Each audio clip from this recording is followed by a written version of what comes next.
പിന്നെന്താ അടിപൊളി.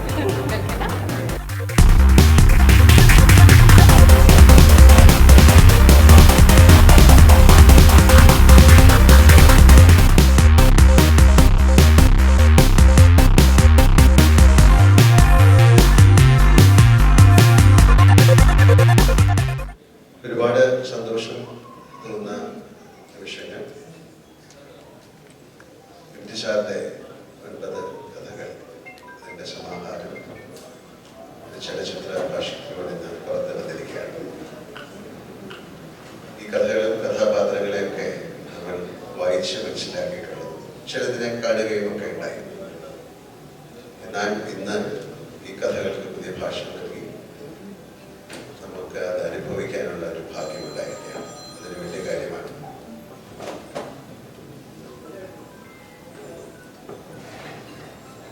ഇത്തരം കഥാപാത്രങ്ങളെ, ഇത്തരം കഥകളെ ചലച്ചിത്രത്തിൽ ഈ ചെറിയ സമയം കൊണ്ടാക്കുക എന്ന് പറയുന്നത് വളരെ ശ്രമകരമായ ഒരു കാര്യമായിട്ടാണ് ഞാൻ കരുതുന്നത്.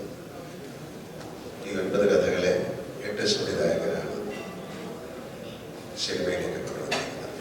അവർ അവരുടെ കർമ്മം വളരെ ഭംഗിയായി ചെയ്തിരിക്കുന്നു എന്നാണ് ഞാൻ മനസ്സിലാക്കുന്നത്. എനിക്ക് എം ടി സാറിൻ്റെ ഏതാണ്ട് 10-12 സിനിമകളിൽ അഭിനയിക്കാനുള്ള ഭാഗ്യം ഉണ്ടായിട്ടുണ്ട്. ഈ 47 വർഷത്തെ സിനിമാ ജീവിതത്തിലെ ആ യാത്രയിൽ ഞാൻ ചെയ്തിരിക്കുന്ന ഏറ്റവും മനോഹരമായ കഥാപാത്രങ്ങൾ തന്നെയാണ് ആ 12 കഥാപാത്രങ്ങൾ. അമൃത മുഖ്യമേ മുതൽ അവസാനം വരെയുള്ള ഈ കോളം തീരുമാനത്തെ കുറിച്ച് അതിനെ ഞാൻ അദ്ദേഹത്തിനോട് നന്ദിയും കടപ്പാടും ഉള്ള ആളാണ്. ഒരു ആക്ടറിന്, ഒരു നടന് ഇത്തരം കഥാപാത്രങ്ങൾ കിട്ടുക എന്നുള്ളത് വലിയ ഭാഗ്യമാണ്. ഉളവും തീരവും എന്ന ചിത്രം എനിക്ക് ഒരുപാട് കാരണങ്ങൾ കൊണ്ട് പ്രത്യേകതയുള്ളതാണ്. ഒന്ന്, എം ടി സാറിൻ്റെ ഏറ്റവും ശക്തമായ തിരക്കഥയാണ്. ഏതാണ്ട് 50 വർഷത്തിലേറെയായി ആ ചിത്രം നിർമ്മിക്കപ്പെട്ടിട്ട് അന്ന് തന്നെ വളരെയധികം സംസാര വിഷയമായ ചിത്രമാണ്. സംവിധാനം ചെയ്തിരിക്കുന്ന ശ്രീ ടി.എം. മേനോൻ സാറാണ്. അതുവരെ മദ്രാസുകളിലെ ഫ്ലോറിലായിരുന്ന മലയാള സിനിമയെ പുറത്തേക്ക് ഔട്ട്ഡോറിലേക്ക് കൊണ്ടുവന്ന ചിത്രം കൂടിയായിരുന്നു വളർത്തിയത്. മധുസാർ എനിക്ക് വളരെ വേണ്ടപ്പെട്ട എൻ്റെ ഒരു പിതൃതുല്യനുമായ വ്യക്തിയാണ്. അപ്പോൾ എം ടി സാറിൻ്റെ കഥാപാത്രം മധുസാർ അഭിനയിച്ചിരിക്കുന്നത്. പി.എൻ. മേനോൻ സാർ എന്ന് പറയുന്ന അദ്ദേഹമാണ് എൻ്റെ മുഖം ആദ്യമായിട്ട് മലയാളികൾക്ക് പരിചയപ്പെടുത്തി കൊടുക്കുന്നത്. അദ്ദേഹമാണ് വലിയ വലിയ മുഖങ്ങൾ എന്ന ചിത്രത്തിൽ ആദ്യമായിട്ട് എൻ്റെ മുഖം ധരിച്ച് ആളുകളിലേക്ക് എത്തി. പ്രിയദർശനാണ് ആ ചിത്രം സംവിധാനം ചെയ്തത്. പ്രിയൻ്റെ ഏതാണ്ട് 40-ലധികം ചിത്രങ്ങളിൽ അഭിനയിച്ചിട്ടുണ്ട്. വളരെ വർഷത്തെ പരിചയമുണ്ട്. പ്രിയൻ സിനിമയിലേക്ക് വരാനുള്ള കാരണം തന്നെ എം ടി സാറിൻ്റെ കഥകളാണ്. അദ്ദേഹം ആദ്യമായി വായിച്ചു എന്ന് അവകാശപ്പെടുന്നത് ഉള്ളവും തീരവും എന്ന ചിത്രത്തിൻ്റെ തിരക്കഥയാണ്. അന്ന് മുതൽ മനസ്സിൽ കൊണ്ട് നടന്ന ഒരാഗ്രഹമാണ് എം ടി സാറിൻ്റെ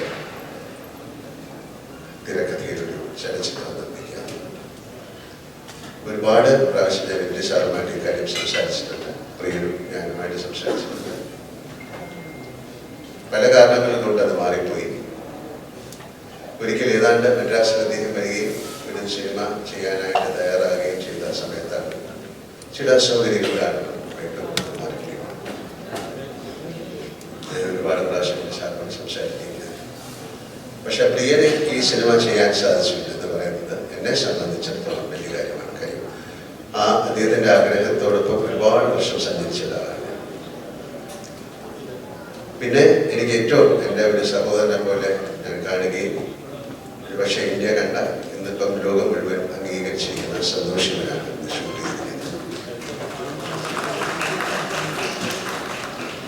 അദ്ദേഹം ഞാനുമായിട്ട് ഒരുപാട് ചിത്രങ്ങൾ ചെയ്തിട്ടുണ്ട്.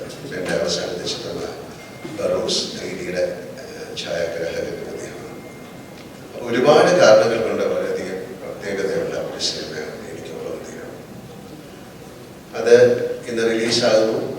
അത് ഒരുപാട് പേരിലേക്ക് ആ ചിത്രം എത്തുന്നു. ആ ചിത്രം മാത്രമല്ല, ഈ ബാക്കി ചിത്രങ്ങൾ, ഈ മനോരഥ എന്ന ഈ 9 ചിത്രങ്ങൾ ആളുകളുടെ ഇടയിലേക്ക്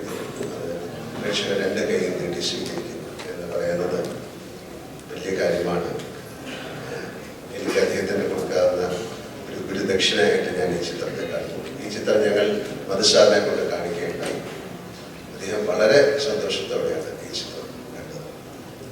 അദ്ദേഹം ചോദിച്ചു എന്തുകൊണ്ടാണ് അന്ന് ഞങ്ങൾക്ക് ബ്ലാക്ക് ആൻഡ് വൈറ്റിലൊക്കെ ചിത്രീകരിക്കാൻ പറ്റിയിട്ടുണ്ട്, എന്തുകൊണ്ടാണ് നിങ്ങളിപ്പോൾ ഇത് കളറിൽ ചെയ്യാത്തതെന്ന് ചോദിച്ചു. തീർച്ചയായിട്ടും ആ ഒരു പഴമ ഉണ്ടാക്കാൻ വേണ്ടിയിട്ടാണ് നമ്മളിത് ചിത്രീകരിച്ചിരിക്കുന്നത്. ആ ചിത്രം കാണുമ്പോൾ നിങ്ങൾക്ക് മനസ്സിലാവും ഒരു പഴയ ചിത്രം കാണുന്നത്. പിന്നെ ഈ അന്ന് 2.5 മണിക്കൂർ അല്ലെങ്കിൽ 2 മണിക്കൂറിലധികമുള്ള തിരക്കഥ ഒരു 40 മിനിറ്റിലേക്ക് മാറ്റുക എന്ന് പറയുന്നത് ശ്രമകരമായ കാര്യമാണ്. ഈ ചിത്രം മാത്രമല്ല, പിന്നെ പല ചിത്രങ്ങളും അങ്ങനെ തന്നെ. അതിന് പ്രിയം സന്തോഷം സന്തോഷം എല്ലാവരും ചേർന്ന് ഏറ്റവും മനോഹരമായിട്ട് എനിക്ക് എൻ്റെ ചിത്രത്തെക്കുറിച്ച് ഇപ്പോൾ പറയാൻ പറ്റുന്നുള്ളൂ. ഞാൻ മറ്റു ചിത്രങ്ങൾ കണ്ടിട്ടില്ല. തീർച്ചയായിട്ടും ഈ 2 ദിവസവും ഈ ചിത്രങ്ങളെല്ലാം കാണുന്നത്. എന്തായാലും ഒരുപാട് സന്തോഷം ZEE5 ശരിഗമയ്ക്ക് ഇതിൻ്റെ പുറകിൽ പ്രവർത്തിച്ച എല്ലാവർക്കും, ഇങ്ങനെ ഒരു കർമ്മം ചെയ്യാമെന്ന് തോന്നിച്ച ശക്തിക്ക്, ഇത് പ്രായോഗികമാക്കി മാറ്റിയ ആളുകൾക്ക്, ഇതിൻ്റെ പുറകിൽ പ്രവർത്തിച്ച എല്ലാവർക്കും, ഇത് കാണുന്ന നിങ്ങൾക്കും എല്ലാവർക്കും ഈശ്വരാനുഗ്രഹം ഉണ്ടാകട്ടെ. വളരെ സന്തോഷകരമായ ഒരു സഹായം നിങ്ങൾക്ക് നേർന്നുകൊണ്ട് thank you very much.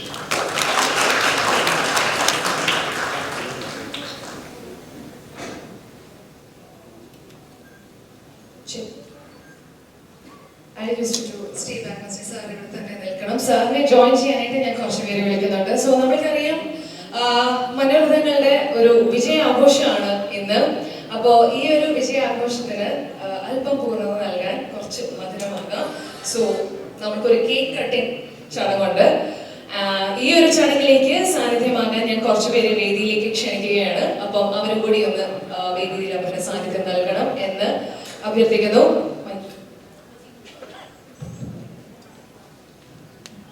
Sorry, എൻ്റെ ഒരു കാര്യം പറയാൻ കൊണ്ടുപോയി.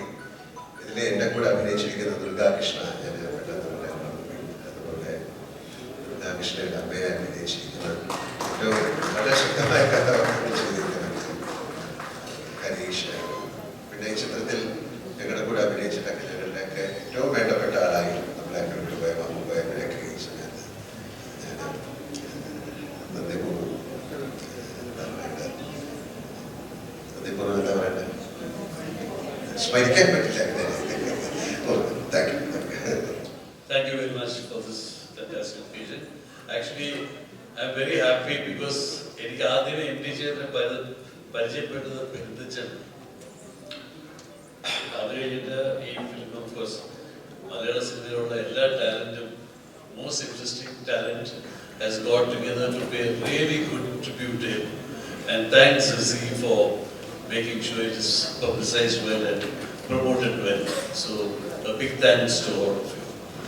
And to Sarigam, of course, for seeing the essence of it. Thank you. Thank you to all the directors and the actors and everyone. ആരുടെയൊക്കെ പേര് വന്നു കഴിഞ്ഞാൽ പിന്നെ മറന്നു പോയി കഴിഞ്ഞിട്ട് രാജ് സാർ പറഞ്ഞത് ചൂണ്ടി താങ്ക് യു. ജയരാജ് സാർ ഇനി അടുത്തതായി രണ്ടുപേർ. ഗുരുക്കന്മാരെ, പ്രിയപ്പെട്ടവരെ, സന്തോഷം.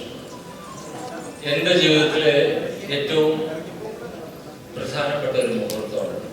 30 വർഷം ഞാൻ കാത്തിരുന്ന വാസവന്റെ സ്ക്രിപ്റ്റ് സിനിമയൊക്കെ വൈശാഖിക ഭരതനോട് വർക്ക് ചെയ്യുന്ന സമയത്ത് എൻ്റെ പ്ലാനായിരുന്നു. ഒരു വാസവനെ കുറിച്ച് പറയുമ്പോൾ ഒരു കാര്യം, 2ാം ഊഴം തുടങ്ങുന്ന എങ്ങനെയാണ്. കടലിന് കറുത്ത നിറമായിരുന്നു. ഒരു കൊട്ടാരവും മഹാനഗരവും വിഴുങ്ങിക്കഴിഞ്ഞിട്ടും വിശപ്പടക്കാൻ കഴിയാത്തതുപോലെ തിരകൾ തീരത്ത് തലതല്ലിക്കൊണ്ടലറി. കൊട്ടാരത്തിന്റെ ജയമണ്ഡപത്തിന് മുകളിൽ നിറണം. ജനം നിശ്ചലമായിരുന്നു. കാലം വിശ്രമിക്കുന്ന കളിക്കളം പോലെ. ഇന്നും നമ്മുടെ മനസ്സിൽ ഇങ്ങനെ ഒരു ഋതം, ഒരു താളത്തിൽ ഇങ്ങനെ ഒഴുകിക്കിടക്കുകയാണ്. വൈശാലിയുടെ കുറേ ഡയലോഗ്സ് നീ ബൈഹാർട്ടാണ്. രാജപുരോഹിതനോട് വരാൻ പറയും. അങ്കേശ്വര മംഗളം, രാജ്യത്തിനും രാജ്യവാസികൾക്കും കുശലമല്ലേ ഞാൻ ചോദിക്കുന്നില്ല. വരണ്ട ഈ ഭൂമിയുടെ ചുടുനിശ്വാസം ഞാൻ കേൾക്കുന്നത്. അതുകൊണ്ടായില്ല അന്ന് ചമ്പാപുരിയിലേക്ക് മടങ്ങി വരണം. ഒരു മാടപ്രാവിനെ പരുന്നിൽ നിന്ന് രക്ഷിക്കാൻ സ്വന്തം മാംസം വറുത്തെടുത്ത് തുലാസിലിട്ട് സിബിയുടെ പാരമ്പര്യമുള്ളതാണ് ഈ രാജവംശം. ഇപ്പോൾ വജ്രായുധത്തെക്കാൾ ശക്തി കാമജലം പുരണ്ട കരിനീല കണ്ണുകൾക്കാണെന്ന് ഇന്ദ്രൻ കൂടി വിശ്വസിച്ചിരിക്കുന്നു. ഇങ്ങനെ ഓരോ താളത്തിലുള്ള ഡയലോഗുകൾ വാസുവേട്ടൻ്റെ സിനിമകളിൽ മാത്രമേ നമ്മൾ കാണുകയുള്ളൂ. അതുകൊണ്ട് തന്നെ വാസുവേട്ടൻ്റെ ഒരു സിനിമ ചെയ്യാൻ വേണ്ടി ഒരുപാട് കാത്തിരുന്നു. ഇന്ന് ഈ മുഹൂർത്തത്തിലാണ് അത് പൂർണ്ണമായത്. പടം ജനങ്ങൾ സ്വീകരിച്ചിരിക്കുന്നു എന്നറിയുമ്പോൾ വളരെ സന്തോഷമുണ്ട്. അശ്വതി ഇതിനു വേണ്ടി ഇറങ്ങി പുറപ്പെടുകയും ഒരുപാട് ത്യാഗം അനുഭവിച്ചുകൊണ്ടാണ്. കോവിഡ് കാലത്താണ് ചിത്രീകരണം തുടങ്ങിയത്. പിന്നീടുണ്ടായ ഓരോ ഓബ്സ്റ്റക്കിൾസും ഒക്കെ അതിജീവിച്ച് ഇന്ന് ഒരുപക്ഷെ മലയാളികൾക്ക് അഭിമാനിക്കാവുന്ന ഏറ്റവും നല്ല ചിത്രങ്ങളിൽ ഒന്നായിരിക്കും, ഒന്നല്ല 9 ചിത്രങ്ങളുടെ ഒരു സമാഹാരമായിരിക്കും ഇത്. മലയാളികൾ അഹങ്കാരത്തോടുകൂടി എന്നും ഒരു നിത്യഹരിത എഴുത്തുകാരനെ മനസ്സിൽ സൂക്ഷിക്കുന്നുണ്ട്. അദ്ദേഹത്തിന് പ്രായമില്ല, കാരണം എല്ലാ പ്രായത്തിലുള്ള എല്ലാ കാലങ്ങളിലുമുള്ള പുതിയ തലമുറയുടെ മനസ്സും പ്രണയവും ദുഃഖവും തീവ്രതയും മുഴുവൻ അദ്ദേഹത്തിന് അറിയാം. അദ്ദേഹം ഇന്നും എഴുതിക്കൊണ്ടിരിക്കുകയാണ്. അതുകൊണ്ട് അദ്ദേഹത്തിന്റെ സിനിമകൾ അതുപോലെ തന്നെ ജീവിച്ചിരിക്കുന്നു. ഈ നിമിഷം ഞാൻ തിരഞ്ഞെടുത്ത കഥ സ്വർഗം തുറക്കുന്ന സമയം. അത് നിർഭാഗ്യവശാൽ നെടുമുടി വേണുചേട്ടന്റെ അവസാന ചിത്രമായിരുന്നു എന്ന് അദ്ദേഹത്തെ ഞാൻ സ്മരിക്കുന്നു. വളരെ മനോഹരമായിട്ട് അദ്ദേഹം പെർഫോം ചെയ്തു എന്ന് പറയേണ്ടതില്ല, കാരണം ആ സിനിമ കാണുമ്പോൾ തീർച്ചയായും നിങ്ങൾക്ക് അറിയാം. അവസാന ഷോട്ടിൽ അദ്ദേഹത്തിന്റെ കണ്ണിലെ ഒരു തിളക്കം മതി ആ സിനിമയെ അദ്ദേഹം എത്രമാത്രം പെർഫോം ചെയ്തു എന്ന് പറയാം. ഈ മുഹൂർത്തം എനിക്ക് ധന്യമാണ്. തീർച്ചയായും സരിഗമയ്ക്കും അതുപോലെ തന്നെ ന്യൂസ് വാല്യൂവിനും C5-നും ആശംസകൾ. ഇവിടെ വന്നിരിക്കുന്ന ഓരോരുത്തർക്കും നന്ദി. നമസ്കാരം. നമസ്കാരം. MT സാറിനെ ഞാൻ വിഷയം ചെയ്തത് എഴുത്തുകാരുടെ ഇന്റഗ്രിറ്റി ഒരു കാലത്തും ചോർന്നു പോകാത്ത, ഒരു കാലത്തും വിട്ടുകൊടുക്കാത്ത ധീരനായ ഒരു ചലച്ചിത്രകാരന് മാത്രമല്ല, എല്ലാ മേഖലയിലും, ലിറ്ററേച്ചറിന്റെ എല്ലാ മേഖലകളിലും ഒരുപോലെ ഉണ്ടായിരുന്നു. അദ്ദേഹത്തിന്റെ തിരക്കഥകളുടെ പുസ്തകം DC പബ്ലിഷ് ചെയ്തിരിക്കുന്ന പല വോളികളിലായിട്ട്, പല ജോണറുകളിലായിട്ടുള്ള പുസ്തകം, അതിലൂടെ തിരക്കഥകൾ വായിക്കാനുള്ള ഒരു ഭാഗ്യം നമുക്ക് എല്ലാവർക്കും ഉണ്ടായിട്ടുണ്ട്. അതിൽ നിന്നെല്ലാം തന്നെയാണ് നമ്മുടെ സിനിമാ വിദ്യാർത്ഥികൾ പഠിച്ചുകൊണ്ടിരിക്കുന്നത്. നേരത്തെ ജയരാജ് സാർ പറഞ്ഞൊരു കാര്യം, എന്നിലേക്ക് ഷെർലൊക്കെ വന്നതാണ്. എനിക്ക് ചൂസ് ചെയ്യാനുള്ള ഓപ്ഷനില്ല. പക്ഷേ അശ്വതി ആദ്യം പറഞ്ഞു, ഇതാണ് അച്ഛൻ നിങ്ങൾക്ക് വേണ്ടി ചൂസ് ചെയ്തിരിക്കുന്ന സിനിമ. അപ്പോൾ ഞാനത് വായിക്കുമ്പോഴും ആ തിരക്കഥ നോക്കുമ്പോഴും എനിക്കെപ്പോഴോ ഞാൻ ഫിലിം ഇൻസ്റ്റിറ്റ്യൂട്ട് കാലങ്ങളിൽ വായിച്ചിരുന്ന MT സാറിൻ്റെ തിരക്കഥകളുടെ പബ്ലിഷ് ചെയ്ത വെർഷനിലെ പല ഏടുകളും എനിക്ക് കറക്റ്റായിട്ട് കാണാൻ പറ്റി. കാരണം കൃത്യമായിട്ട് ഓരോ വരിയും ഒരു ഷോർട്ടാണ്. അത് ഒരു പരിധിവരെ ജയരാജ് സാറിന് കൃത്യമായിട്ട് അറിയാമായിരിക്കും. ഒരു വരി ഒരു ഷോർട്ടായിട്ട് തന്നെ കുറിക്കുന്നൊരു ശീലം സാറിനുണ്ട്. അത് കൃത്യമായിട്ട് എനിക്ക് കാണാൻ പറ്റി. അത് എത്രത്തോളം എനിക്ക് എക്സിക്യൂട്ട് ചെയ്യാൻ പറ്റുമെന്ന് എനിക്കറിയത്തില്ല. ഇങ്ങനൊരു വേദിയിൽ എസ്പെഷ്യലി സന്തോഷമായിട്ട് കൂടെ നിൽക്കാൻ പറ്റുന്നത് വലിയൊരു ഭാഗ്യമായിട്ട് ഞാൻ കാണുന്നു. കാരണം എന്നെ സിനിമോഗ്രാഫിയിലേക്ക് ബുദ്ധിമുട്ടത് എന്നെ ബുദ്ധിമുട്ടത് ഒരു പരിധിവരെ സന്തോഷമായിട്ടാണ്. അതുകൊണ്ട് തന്നെയാണ് ഞാൻ ഈ പടം ഷൂട്ട് ചെയ്യാൻ വേണ്ടി കാണിച്ചിരിക്കുന്നത്. വളരെ സന്തോഷം. Thank you C and thank you Saregama for all your help and Aswathy Sudheer.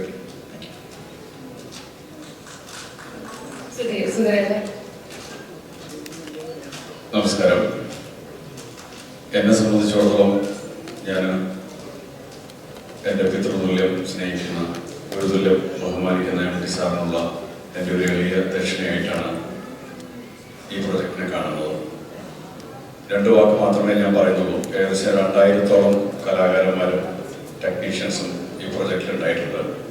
ഓരോ ആളുകളോടും നന്ദി പറയുകയാണ്. ഈ സ്വപ്നം യാഥാർത്ഥ്യമാക്കാൻ ഞങ്ങളുടെ കൂടെ നിന്ന സരിഗമ, ഞങ്ങൾ അങ്ങേയറ്റം സരിഗമയോട് കടപ്പെട്ടിരിക്കുന്നു.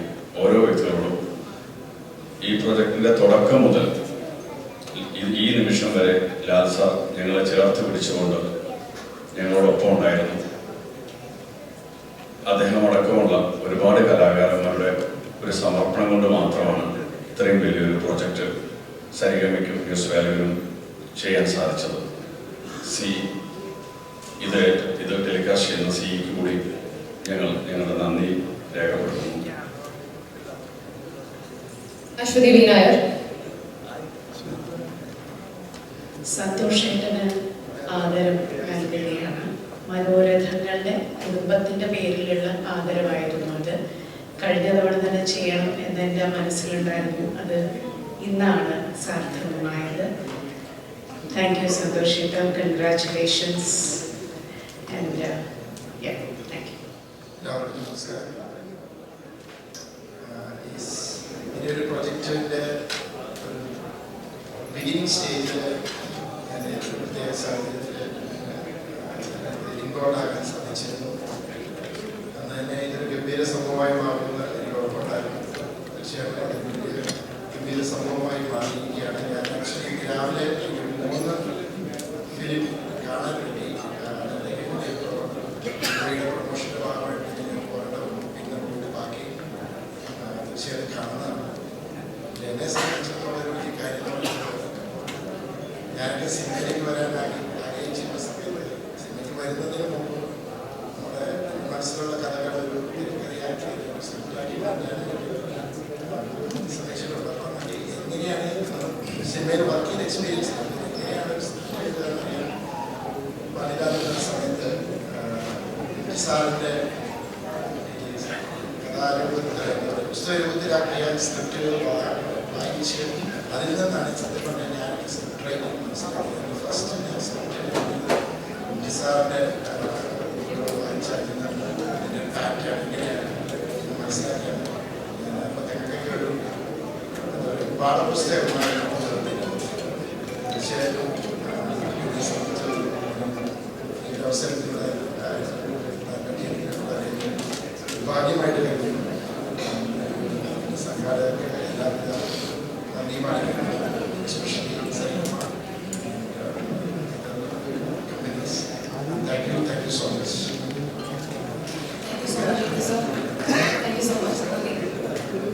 ജയരാജ് സാറിൻ്റെ സ്വർഗം തുറക്കുന്ന സമയം എന്ന സിനിമയിൽ സീതാലക്ഷ്മി, അങ്ങനെ ആ ഒരു കഥാപാത്രത്തിലേക്ക് എന്നെ ക്ഷണിച്ചത്. ഇന്ന് പടം കണ്ടു, വളരെ മനോഹരമായിരിക്കുന്നു സാർ. അതോടൊപ്പം തന്നെ വേണു സാറിൻ്റെ കൂടെ അഭിനയിക്കാൻ അദ്ദേഹത്തെയും സ്നേഹപൂർവ്വം ഓർക്കുകയാണ്. അതുപോലെ അത് കഴിഞ്ഞതിന് ശേഷം പ്രിയദർശൻ സാർ ഓളവും തീരവും എന്ന സിനിമ എടുക്കുന്ന സമയത്ത് വിവാത്തു എന്ന് പറഞ്ഞ കഥാപാത്രത്തിന് വേണ്ടിയിട്ട് ഒരു ക്ഷണം കിട്ടി. ഈ 2 കഥാപാത്രങ്ങൾ, ഈ ആന്തോളജിയിൽ 2 കഥാപാത്രങ്ങൾ ചെയ്യാനുള്ള ഒരു മഹാഭാഗ്യവും എനിക്ക് ലഭിച്ചു. അതിന് പ്രിയദർശൻ സാറിനോട് ഒരുപാട് ലെജൻസിൻ്റെ കൂടെയാണ് അഭിനയിച്ചിരിക്കുന്നത്. ദുർഗയെ ഉമ്മ സംസാരിക്കുമ്പോൾ മിണ്ടരുത് ബീസു. ദുർഗാകൃഷ്ണയുടെ അമ്മയായിട്ടാണ് ഒരു റോള്. പ്രത്യേകം ഞാൻ മീഡിയനോടൊക്കെ പറഞ്ഞിട്ടുണ്ട്, ദുർഗയുടെ അമ്മയായിട്ട് ഇനി അഭിനയിച്ചുകൊണ്ട് ഇനി മുന്നോട്ട് അമ്മ വേഷങ്ങൾ, കൈലാഷ് അമ്മയെ വേണമെന്ന് പറയുമ്പോൾ എൻ്റെ പേര് പറയരുത് എന്ന് പ്രത്യേകം പറഞ്ഞിട്ടുണ്ട്. അതിന് സമയമുണ്ട്. ഇത് MT സാറിൻ്റെ കഥയായതുകൊണ്ട് അതൊക്കെ നമ്മളുടെ ഒരു ഭയങ്കര ആഗ്രഹമല്ലേ, അതിൽ എന്തൊരു പാസിംഗ് റോള് കിട്ടിയാൽ അത് മതി, അതുകൊണ്ട് തൃപ്തിപ്പെടുന്ന അത് ആഗ്രഹിക്കുന്ന ഒരാളാണ്. അപ്പോൾ ആ ഒരു ആഗ്രഹം കൊണ്ട് അഭിനയിച്ചതാണ്. വളരെ ഈ 2 കഥാപാത്രങ്ങളായിട്ട് അഭിനയിക്കാൻ ലഭിച്ച ഭാഗ്യം സന്തോഷത്തോടു കൂടിയിട്ട് ഓർക്കുന്നു. C5നോടും സരിഗമയോടും എല്ലാവരോടുമുള്ള നന്ദിയും സ്നേഹവും അറിയിക്കുകയാണ്. Thank you so much. Thank you സുരു ചേച്ചി. ഇനി അടുത്ത ആരെയും വിളിക്കണ്ടേ? എൻ്റെ മകളായിട്ട് വളരെ ഗംഭീരമായ പ്രകടനം നടത്തിയിട്ടുള്ള എൻ്റെ നാട്ടുകാരിയും എൻ്റെ സുഹൃത്തുമായിട്ടുള്ള ദുർഗാകൃഷ്ണയെ സ്നേഹപൂർവ്വം ഞാൻ വേദിയിലേക്ക് ക്ഷണിക്കുന്നു. ഞാനല്ല വിളിച്ചത്. Okay Durga please. Next it was definitely you. Nabeesu അല്ലേ? അതെ, നബീസു.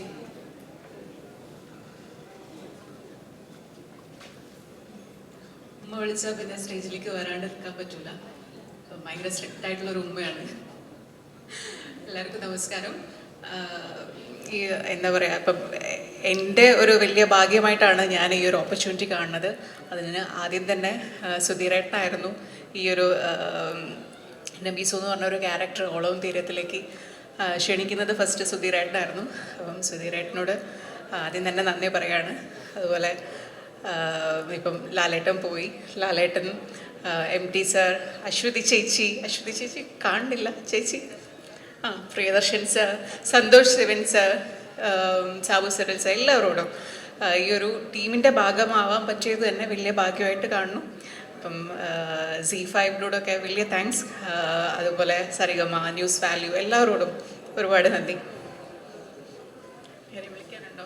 ഓക്കെ, ഇനി അടുത്തതായി ഞാൻ പറയട്ടെ, Shivada. Thank you Durga, thank you ഉമ്മി, നബീസൊക്കെ നന്ദി, താങ്ക് യു.